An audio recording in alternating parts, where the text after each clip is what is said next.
Assalamualaikum, welcome back to Psychology Junction with Sana Nisar.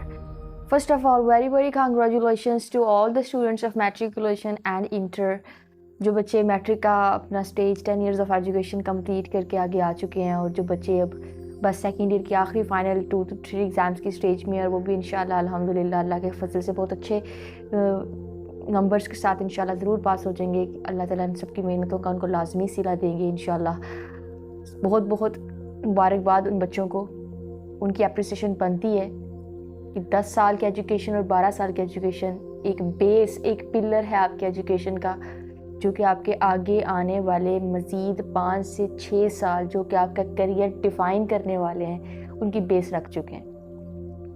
तो यहाँ पे पॉइंट आता है स्पेसिफिकली ये सेकेंड ईयर के जो कंप्लीटिंग स्टूडेंट्स हैं और जो इंटर के ये मैट्रिक के जो कंप्लीटिंग स्टूडेंट्स हैं, ठीक है, जिन बच्चों ने फर्स्ट ईयर में कदम रखा है, जो आगे भी यूनिवर्सिटीज़ एंड फर्दर अपनी स्पेसिफिक सब्जेक्ट्स की फील्ड्स में जाने वाले हैं, उनके लिए सवाल उठता है। वो बच्चे बड़े परेशान नज़र आते हैं, ज़रा धुंधलाहट का शिकार है उनका दिमाग और उनकी सोच के क्या चूज़ किया जाए। कि इतनी कॉम्पिटिटिव फील्ड्स हैं हर तरफ के, समझ ही नहीं आ रहा। और इस बार देखने में भी मिला है कि बहुत से बच्चों का रुझान कंप्यूटर की तरफ आया, जो कि बहुत अच्छी चीज़ है। It's a very good thing. So इंशाल्लाह इस वीडियो के अंदर हम एक बहुत अच्छी सी डिटेल डिस्कशन करने वाले हैं ऑन द करियर काउंसलिंग के which career has to be chosen. So before any further do let's get started.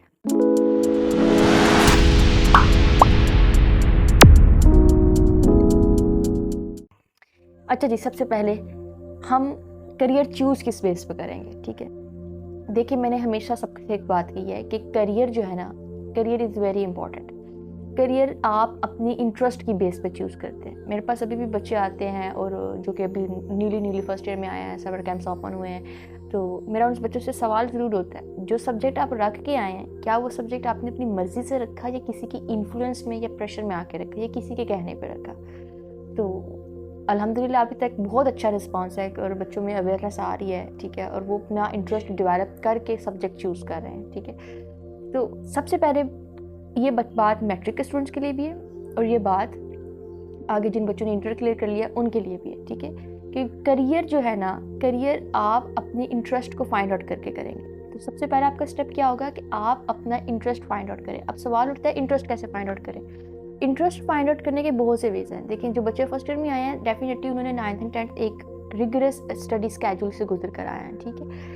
9th and 10th में जो भी उन्होंने सब्जेक्ट्स पढ़े, स्पेसिफिकली अपने साइंस सब्जेक्ट्स पढ़े, बेशक वो बच्चे कंप्यूटर के थे या बायो के थे, ठीक है, उन्होंने एक रिगरस टाइम स्केड्यूल, एक टाइम स्टडी स्केड्यूल गुजारा है।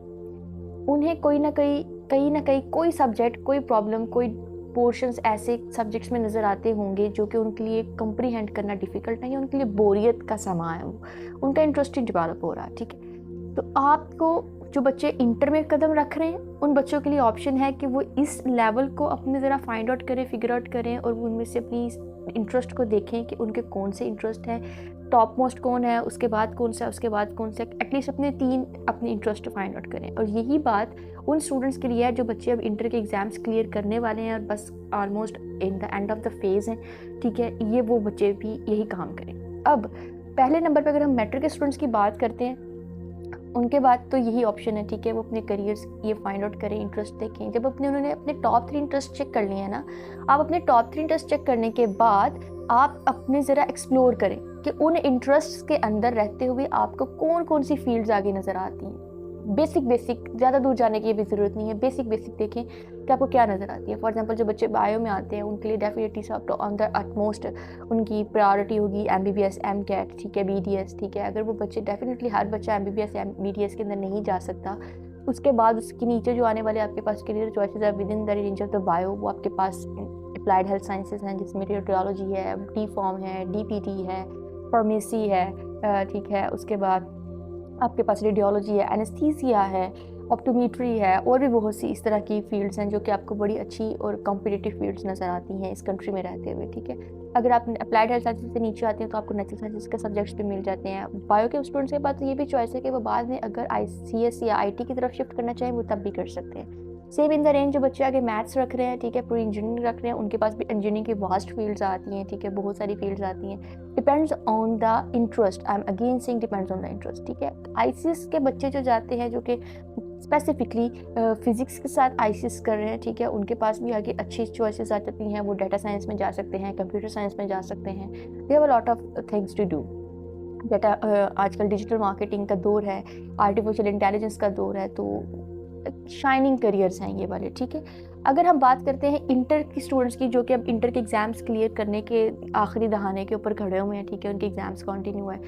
अब पहले नंबर पे वो बच्चे जिनका एटमोस्ट गोल बायो रख के प्री मेडिकल किया, जिन बच्चों ने, उनका एटमोस्ट गोल बनता था कि हमने करनी है जी आगे एमबीबीएस या बीडीएस के लिए अप्लाई करना है हमने, ठीक है, डेफिनेटली उनके पास तो एक एटमोस्ट प्रायोरिटी है ना, उन्होंने सेट की हुई है कि जी हमने एमकैट करना है। वो डेफिनेटली पेपर्स देते ही विद इन, अगर मेरा मशवरा उन बच्चों को ये है कि कम से कम वो 3 से 4 दिन का आगे पेपर्स के बाद रिलैक्सेशन, फुल रिलैक्स करें, एंजॉय करें, अपनी एनर्जी रीयूज करें, फिर अपना एमकैट का सेशन वो ज्वाइन करें, ठीक है। वो एमकैट का सेशन ज्वाइन करेंगे, 1 डेढ़ 2 महीने वो चलेगा, अच्छी तरह फुल अपनी जी जान लगा के मेहनत करें, अपना 110% दें, ठीक है, थोड़े दिनों के लिए, थोड़े हफ्तों के लिए अपना खून पसीना बहा लें। इंशाल्लाह लाजमी अल्लाह ताला उनको उनकी मेहनत का सिला ज़रूर देंगे, ठीक है, कि वो बच्चे अप्लाई कर रहे हैं, वो बच्चे एमबीबीएस के लिए आगे अप्लाई करने वाले हैं। अगर इन केस जिन बच्चों का फिर आगे मेरिट नहीं बनेगा बायो के रेंज में रहते हुए, उन बच्चों के पास भी नीचे एक बैकअप प्लान होना चाहिए। वो बैकअप प्लान उनका क्या होगा? वो बैकअप प्लान उनका, जो मैंने पहले अप्लाइड हेल्थ साइंसेज के डिपार्टमेंट्स बोले, आप उस बैकअप प्लान में से अपनी प्रायोरिटाइज्ड करियर को उठा सकते हैं, ठीक है। आपके पास वो ऑप्शंस आ रहे हैं। अब जो बच्चे प्री इंजीनियरिंग की तरफ से ई-कैट की तरफ शिफ्ट हुए हैं, ठीक है, उनके पास भी वैरायटी ऑफ रेंजेस है। आपका यूईटी का भी सेकंड फेज़ आ गया है टेस्ट का, उन्होंने भी लकीली थोड़ा सा डिले भी कर दिया, और ये एक अच्छी इंडिकेशन है। आप मेहनत कर सकते हैं, आप मेहनत करें एंड उसकी तरफ आप शिफ्ट कर सकते हैं, ठीक है।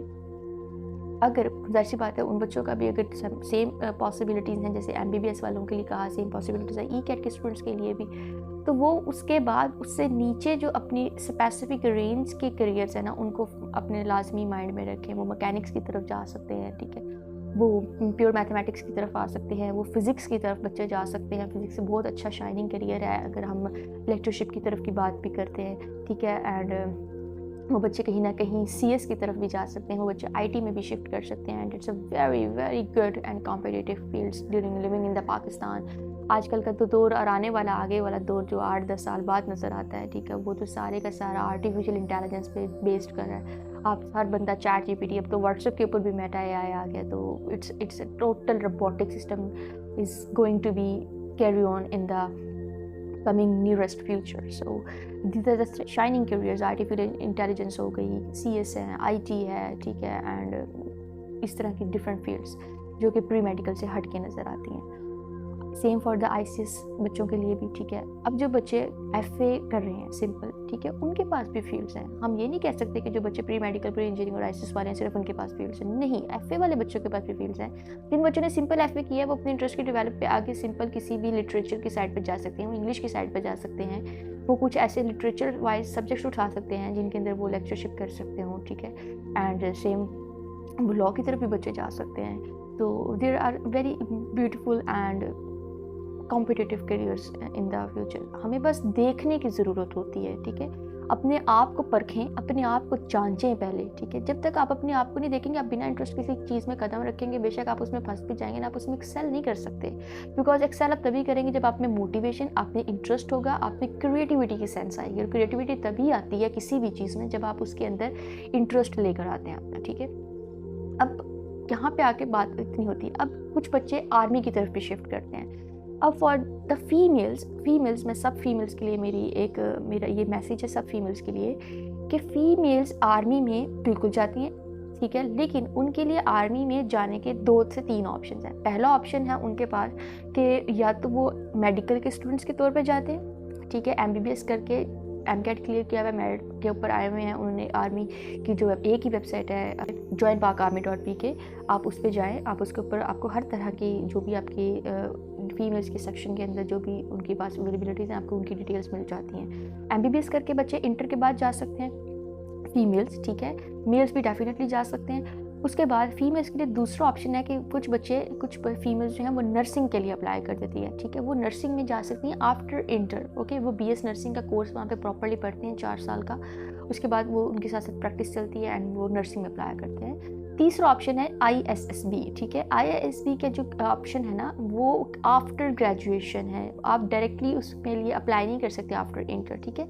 तीसरा ऑप्शन ये है, उसमें जो आपको जो मैंने वेबसाइट बताई joinparkarmy.pk, आप उस पर जाएंगे, जब आपको वहाँ पे लेडी कैडेट कोर्स मिलेगा ना वो ISSB का ही है, ठीक है। आप उसको ओपन करें, उसमें वैरायटी ऑफ फील्ड्स हैं, ठीक है। आप उसमें देखें कि आप ग्रेजुएशन इस फील्ड, इसके लिए अगर आपने जाना है तो आपको किस किस फील्ड के अंदर ग्रेजुएशन कर सकते हैं आप, ठीक है। और आप उस फील्ड में कदम रखें, उसमें ग्रेजुएशन करें। ग्रेजुएशन के बाद आप अपनी प्रॉपरली जो भी उनका एलिजिबिलिटी क्राइटेरिया है उसको फॉलो करते हुए उनको अप्लाई करें एंड इसके लिए आगे परस्यू करें। ये हो गया सारा आर्मी का सीन आपके पास, ठीक है। एंड आप डेफिनेटली प्लीज़ फीमेल्स, बाकी रही बात मेल्स की, मेल्स के पास वैरायटी ऑफ ऑप्शंस है, ठीक है। वो आफ्टर मैट्रिक भी बच्चे कैडेट के अंदर एडमिशन्स लेते हैं, ठीक है। एंड देन वो आफ्टर इंटर भी जाते हैं, और उनके लिए तो वो PMA का जो लॉन्ग कोर्स है उनका फीमेल्स के लिए ही है वो, बस वो फीमेल्स के लिए नहीं है, वो प्रॉपर उसके ऊपर उनकी सारी डिटेल्स लिखी हुई, आप उसको फॉलो अप कर सकते हैं। तो ये एक बेसिक आपके पास पॉइंट था कि प्लीज़ अपना करियर वो उठाएं जो कि आपको एक अच्छी पोजीशन, एक मेंटल पीस, कामनेस, आपकी पर्सनल ग्रूमिंग और आपको एक अच्छा फाइनेंशियल सपोर्ट भी दे। बिकॉज देखें, बंदा ये कहते कि जी नहीं मैंने तो करियर ऐसे ही लेना है, लेकिन बाद में आपको उससे कोई फाइनेंशियल सपोर्ट ही ना मिला, आपने इतनी ज़िंदगी के इतने साल उसके ऊपर ख़र्च किए हों और बाद में आपको कोई इसका फीडबैक और आउटपुट भी ना मिले, तो उसका कोई फ़ायदा नहीं है, ठीक है।